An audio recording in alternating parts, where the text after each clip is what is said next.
talaabiib waxa ay soo dhaweysay hogaamiyaha Soomaaliland Cabdiraxmaan Maxamed Cabdilaahi Ciro wuxuu ahaa safar lagu tilmaamay mid taariikhi ah oo ku gaaray halkaasi si loo sii ambaqaado xiriirka diblomaasiyadeed iyo sidoo kale waxyaabaha joogtada ah ee Israa'iil ay la leedahay Soomaaliland.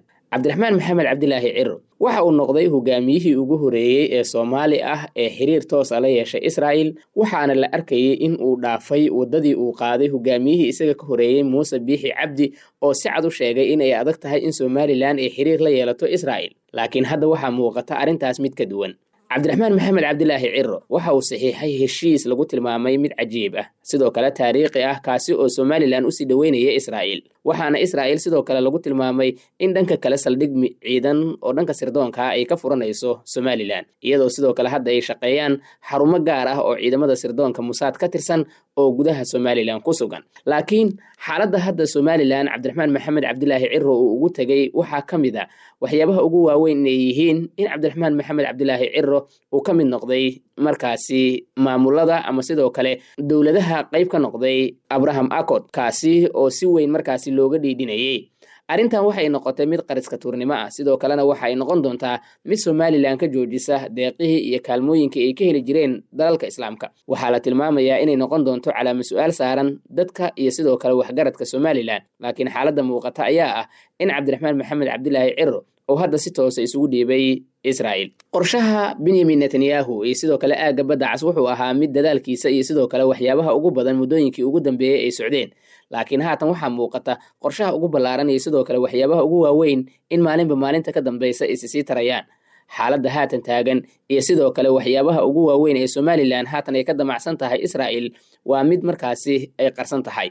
Laakiin qobarada dhanka militarigu waxa ay leeyihiin Israa'iil waxa ay markaasi qaadanaysaa xaalad riski ah. Soomaalilandna waxa ay dhanka kale geli kartaa waxyaabo ay cawaaqib xun ay ka dhalan karaan.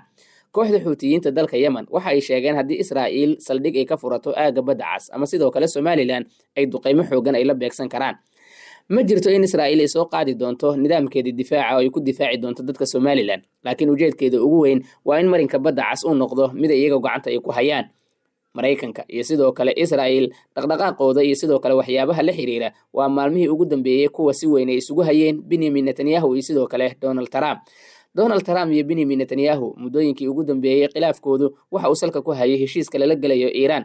Laakiin haddana sidaasi ay tahay tagitaanka Cabdiraxmaan Maxamed Cabdilaahi Ciro ee magaalada barakeysan ee Qudus ee Israa'iil ay xooga ku haysato waa mid kale oo calaamad su'aal saari karta bulshada ku nool Soomaaliland.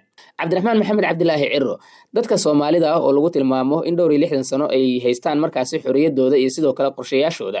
Cabdiraxmaan Maxamed Cabdilaahi Ciro tan iyo markii dadka Soomaaliyeed ay xorriyadooda ka qaateen gumeystayaashii Talyaaniga 1960kii 26 Juun iyo sidoo kale 1 Luulyo waxa lagu tilmaamaa inuu noqday hogaamiyihii ugu horeeyay ee si toos ah cilaaqaad ula yeesha Soomaaliland isagoo gacan qaadaya qof Israa'iili ah. Taasi waxay ahayd mid ay kala weynaayeen madaxda isaga ka horeysay. Xasan Sheekh Maxamuud oo ugu dambeeyay waxa uu sheegay inaysan marnaba suurtagal noqon doonin in Israa'iil ay la yeeshaan cilaaqaad, waxaana uu sheegay inay iyaga ka soo dalbadeen cilaaqaadyo iyo sidoo kale waxyaabo kale. Laakiin calaamad su'aalka ugu weyn ee haatan taagan ayaa muujinaya xaaladaha ka taagan gobolka. Isqabqabsiga iyo sidoo kale xaaladaha taagan dhammaantood waxay noqon doonaan kuwo saameyn xoogan ku yeesha Israa'iil. Laakiin sidoo kale Soomaaliland waxa ay noqonaysaa markaasi mid la daala dhacaysa xaalado adag oo hadda damiirkeeda iyo sidoo kale qorshayaasheeda uu siiyay in ay saxiixaan waxyaabo si weyn muddooyinkii ugu dambeeyay looga digayay. Abraham Accord markaasi midaynta diimaha Kiristaanka iyo sidoo kale Islaamka iyo Yuhuuddu waa mid ka mid ah waxyaabaha ugu waaweyn ee Israa'iil ay sida aadka u haysatay muddooyinkii ugu dambeeyay si aadana markaasi loo qorsheynayay. Laakiin xaaladda muuqata ayaa ah mid Soomaaliland u horseedi karta dhibaato. Haddii dagaal gobolka uu ka dhaco waa mid ka mid ah waxyaabaha ugu adag ay wajihi karaan magaalooyinka Hargeysa iyo sidoo kale Berbera. Dhibaato aan markaasi la saadaalin karin waa mid ka muuqata xaaladaha taagan. Si kasta ha ahaatee dhinacyada Soomaalidu marnaba kama aysan ka fikirin qatarta iyo sidoo kale dhibaatooyinka ka iman kara xaaladahaasi. Laakiin muddooyinkii ugu dambeeyay maalinba maalinta ka dambaysa xaaladdu waxay noqonaysaa mid sii adkaanaysa.